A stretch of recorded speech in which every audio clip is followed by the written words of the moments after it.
Welcome to the Dacus Report, hosted by Pacific Justice Institute founder and president Brad Dacus.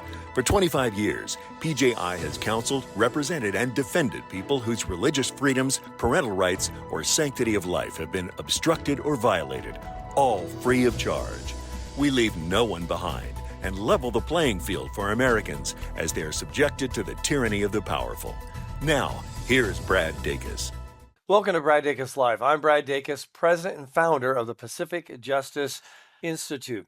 You know, one of the greatest challenges to our country is with regards to our children and public education. Well, today we're going to talk to an expert who's actively on the front lines defending your children in public schools. So I'd like to welcome now to the program Dr. Ken Williams. Also with your background, I know you've been a public advocate for safe schools, anti-bullying programs, traditional education standards. You've also publicly opposed single-payer healthcare and woke pedagogies. That was back in 1994 when we had Bill Clinton and Hillary Clinton's healthcare plan. So that goes back decades. Wow. Okay. And then you also have appeared on TV, radio, defending abstinence-based sex education. Promoted by Dr. James Dobson on Focus on the Families. It was a part of an organization that he had back in the 80s. Yeah. So, yes. And you're also, of course, a practicing physician. Absolutely, for 40 years here in Orange County. And a sworn reserve officer with the Orange County Sheriff's Department, bringing both medical expertise and real-world public safety experience to your education. By the way, I just retired after 20 years, a unsullied history with the Orange County Sheriff's Department. Had a great time, did lots of wonderful, fun things, serving the people of Orange County and getting arrested some of the bad guys. Yay! So that's good. That's good. And hoping that those that you're influencing in your position with the Orange County Board of Education will not become bad guys in the future, because bad guys often come from bad decisions when they're children in public schools. I mean, a lot of it's the family, of course, in the absence of a father or discipline, et cetera, but a lot of it is public education, would you say? Absolutely. And county boards of education here in California have a direct responsibility with some of the juvenile court programs here. So we actually go in and supply the teachers to the detention facilities, and we teach those kids, and we inculcate within them certain basic elemental facts of education, which they've never had in their lives. So what is the primary purpose of education? Some thinks it's indoctrination, changing society, social values, world perspectives. What do you think the primary purpose of education is? How our political opponents would define us is always going to be in the negative light. I think when you ask that question, it has to deal with what was the Founding Fathers' vision of America? What was the Founding Fathers' vision of education? Back then, we didn't have public schools way back in the 1700s. We had private schools, and so there was no public schools. Most kids were raised and never went and had any education. So the public education evolved over the centuries, and it became a part of the framework of the United States and every single state and county and individual city. So the vision, though, of the Founding Fathers has been diluted and taken away, I think, intentionally by individuals over the last, couple centuries. If you look at the principles of the liberal philosophy of Mr. Locke, way back, when is that? 1700s. He came from the English society. He talked about respect, the value of viewpoints, reason and objective evidence, and science, reasonable debate, decorum. Locke also talked about in his liberal principles of society, equality before the law. He talked about free enterprise and, of course, freedom of religion and thought. So that's what I mean by getting back to basics and what is the core principles and purpose of education. So in other words, we don't want our children raised in public schools that are teaching the children a value or worldview perspective that is divergent from what you just described, like communism, is divergent. Radical Islam is divergent. Tear down the family and support tearing up body parts to restructure the concept of gender. That's totally divergent. We have so deviated away from that primary purpose of inculcation of facts and knowledge, ethical and moral values, that we just don't do that in education because it has become too controversial. We are racist if we do such.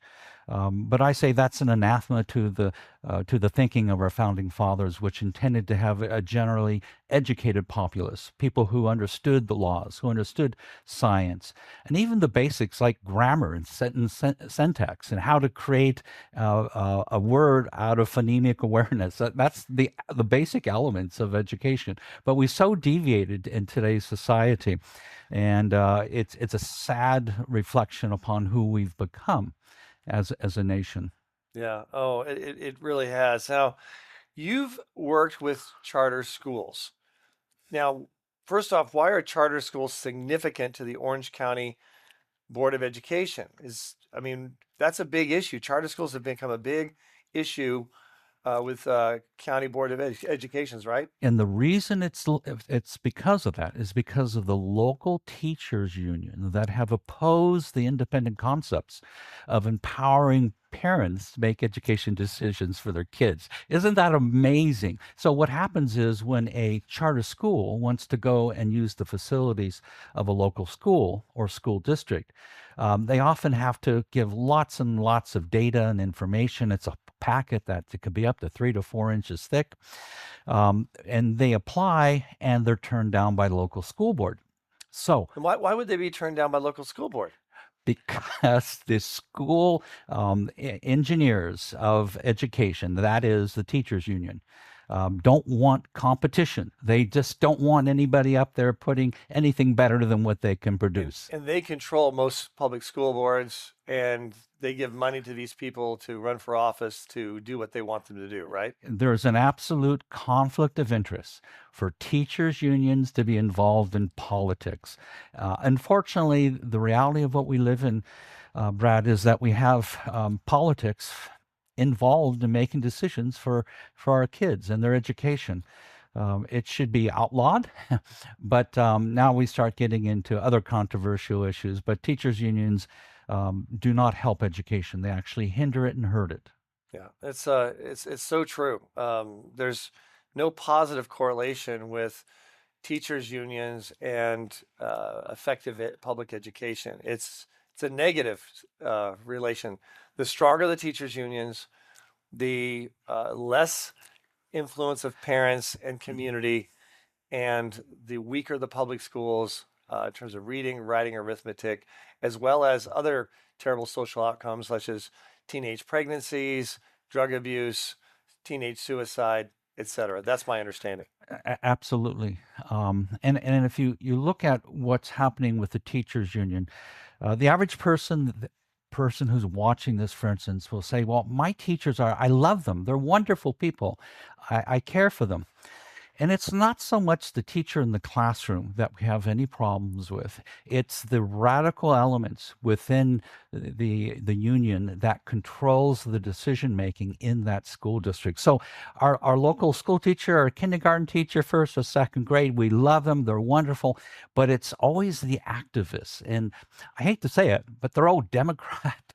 They're all trans activists. They're all radical. They're all part of this democratic socialist activism that we see happening around our country. There are strong ties to communism and Karl Marx socialism.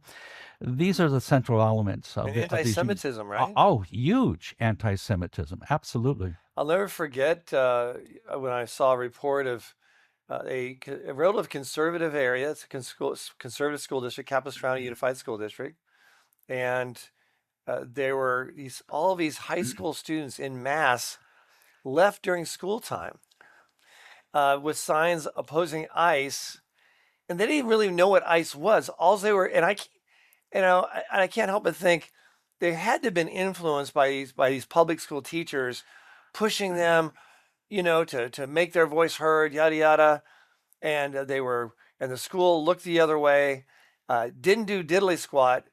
They said, well, the child will have their hand slapped, so to speak. It'll go on the record as an unexcused absence. And that's only if they can't get a letter from their parents saying that it was okay with their parents for them to leave during school hours, sort of retroactively. And I thought, how irresponsible. Tesoro High School, Yeah. as a part of the Capistrano Unified School District, what parent would want their child to entrust a school district or a school like that over their children's health, safety, and welfare, to let them just leave campus, no supervision from faculty or anyone else, to do something for their radical political purposes at the expense of education? That's an interesting example of what's happening here in Orange County, in a red dominated school district, in a red dominated community full of Republicans. And yet you have union activists taking kids out, which is illegal, by the way. What they did back in Tesoro was illegal.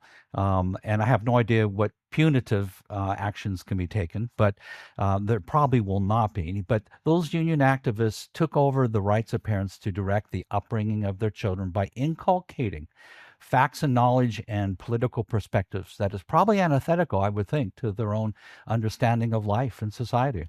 Yeah. So that's just a classic of what we're seeing in terms of the using children by the teachers union, et cetera. Now, charter schools, they, correct me if I'm wrong, but they became popular when there was a greater and greater challenge for vouchers to be adopted by Californians. There was an election coming up, and so my understanding is the teachers union said, "Okay, let's sort of relieve some of this steam, some of this pressure for school choice, and we'll allow charter schools because that still gives the government some influence and control." So they were seemingly for it, allowed that legislation to go through, and now they're against the charter schools because they want greater control and power. They don't want to release any of it to these public yet relatively independent educational institutions called charter schools. Is that a right description? I think that's a good description. And if I can give some historical perspective on this. So State Senator Gary Hart, way back in the 90s, along with a great individual by the name of Gloria Romero, she's running for governor. Or lieutenant governor. Lieutenant governor of California. Her and Gary Hart got together and created legislation to empower parents and charter schools to have alternatives that compete with the traditional brick and mortar public school. And so in the last 20 years, we've seen a great growth of charter schools, an amazing growth of charter schools. And we've also seen in the last decade a pushback by the Sacramento elitists, i.e. the Democrats there in Sacramento that control every single public policy decision in California. Very rarely does it make. You know what? I'm going to let you answer that question right when we return. At PJI, we exist to serve everyone in need of counsel, representation, and defense of their religious liberties, parental rights, and the sanctity of life. We don't take cases based on how high profile they are. We are workhorses, not show horses. Keep current on PJI's work on all the legal challenges we face on a daily basis by signing up for our Legal Insider email newsletter at pji.org. Now, back to the Dacus Report. Welcome back. Now, folks, before we continue with this interview, I want to make sure you're all aware of something very special coming up. It's October 17th in Orange County. It's our annual gala, our celebration of justice. We're going to have as our keynote speaker from Fox News, Emily Campagno. She's absolutely fantastic. She's an attorney. She's sharp. And you're going to love to hear her. We also have Ray Comfort from his ministry. He's a great guy. And then we're going to have Todd Starnes as the MC. It's going to be action-packed. It's going to be very, very entertaining and inspiring. So if you want to get your tickets, just go to our website, pji.org,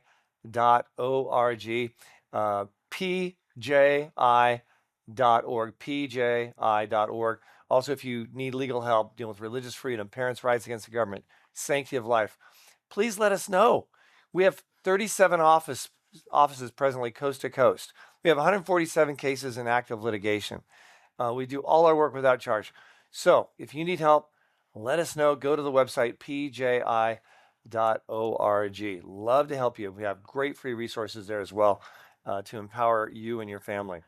So, what would you say to that voter who says, I have no idea, I don't even know what my school district is called, or maybe even the name of my high school? My daughter takes the kids to school. I mean, what would you say? Yeah, so let me validate the original question, which was how does the parents and the local voters know who to vote for? Yes. When we who are at the lower end of that ballot, we have no designation of political affiliation. We really don't have a whole lot of ability to go out and tell people about our values and our governance principles. So it's very hard as people, as voters, to go out and get information about the particular people at the end of that ballot, at the very bottom, and who to vote for. I think, as you might have mentioned, if you get something from a teachers union, that's who you don't vote for. That's one way. And then, of course, there are some local voter guides that will come out from different churches and pro-life organizations. And there's Nancy voter guides. That's one of the more famous ones here in Yeah, California. it's a good one. Yeah. I've used it. Yeah. So there's a lot of good voter guides that are out there who take the perspective and they do the research. I mean, to get in that voter guide, for them to get to recommend you, it's not an easy thing. No, you're right. They have litmus tests. I know Pastor Jack Hibbs Hmm. also has worked in that area as far as voter guides to empower people, even not just in his local community, but farther beyond. So yeah, there's but people they can go on their chat GBT, say, what are voter guides? I live in this area.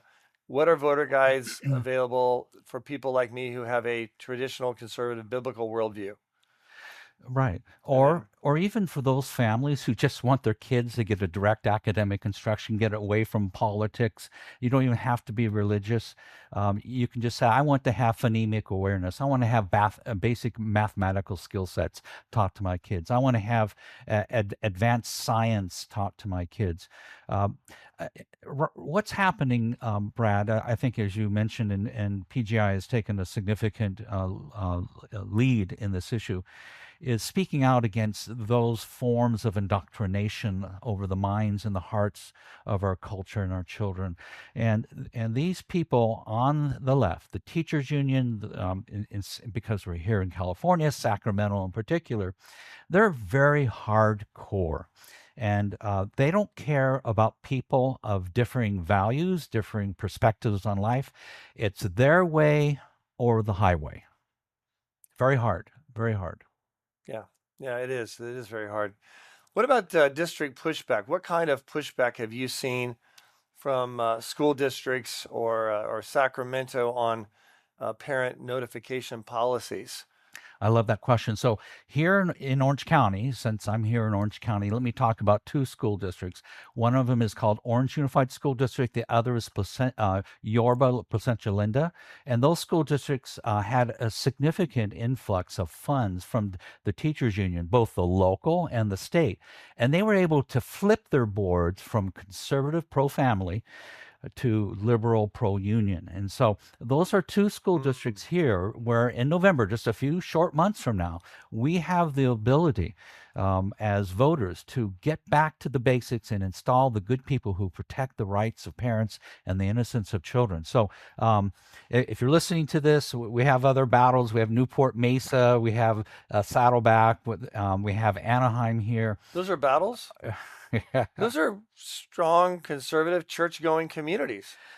Unfortunately, the people who are elected are not. Okay. So I'm glad you're saying it by name so people understand. Just because they're living in a place that's seemingly very conservative, traditional, church going, doesn't mean their public school is going to be the same. It could be very anti everything you stand for, which is what you're saying is that's exactly where they are right now. 5 to 6 years ago, when this whole transitioning of kids from their sex at birth to a different gender, Newport Mesa Unified School District was successfully transferring those kids and getting them to take medications, to take the classes. They were doing this all without parental knowledge, and this is well documented. I put out a video. Oh, I, that's sh- shameful. I showed it actually at my board meeting, and a few people have sent it out viral. But Good. this is Newport Mesa, the center of the red mindset and understanding of We're how we doing govern that. ourselves. Oh, huge parental rights violation. Yeah. And I want to tell people out there, folks, if you find out that your school district is violating your rights as a parent and doing these kinds of things, or secretly grooming your child into sexual distortion and confusion, let us know. Contact us. We are here to fight for you, to defend you, to empower you. But we can't do it if you don't let us know. And we've got great resources to help empower and inform you as well on our website, pji.org. Thank you for mentioning those by name. I appreciate that. And this is very important in terms of the impact on kids. How does parent notification ultimately benefit students in your view? Good question, because as we define not so much the K through 5 kids, but more of the middle school and the high school. These are the ages, and we all recall this during our own personal experiences, where we're a little bit more aware of society and culture. We have different concepts. We're exposed to more people. We don't have the same small classroom of 30 kids. Now we have a Mm-hmm. big middle school or high school of hundreds and maybe thousands of kids. So they're getting exposed to a lot of different ideas, and it's very important that the parents know and have the right to know what's being taught to their kids, how their kids are being educated. These are quintessential to the foundations of what America is defined as, what makes us strong. But it's taken away. And if we don't get back to that model of informing patients, of gaining, Parents. yes, Yeah. educating the parents, but gaining their trust. We've lost a lot of that trust in the last 10 to 20 years. Yes. And unfortunately, it's going to take an engagement of voters, of parents to become involved in the local school district and to know who are those people that they're voting for. Yeah. It's and that takes effort, but that effort's worth our children are worth it. Flagpole policy, flag policy in school culture. We've seen like the LA Unified School District have rainbow flags in all their classrooms, or not, maybe not all of them, but a large percentage of them. Parents not knowing about it. Reports are that teachers will often remove the rainbow flag when it comes to parent open house time so parents don't see it. Slimy, folks. This is just scummy, slimy. Teachers doing that have no business teaching. They're breaching the trust of parents. And yet, nice to go to. Now, I heard, though, from one reporter, he said, there's lines for a lot of these different ones of different states because every state has their presentation about their state, and it's very unique. Some use high technology, and it's really incredible. But one reporter said, but for some reason, so there's no line at the California booth. I guess our reputation in California is one like, yeah, we don't need to, see what they're doing. We I don't know. we once used to be the state of Ronald Reagan, of Pete Wilson.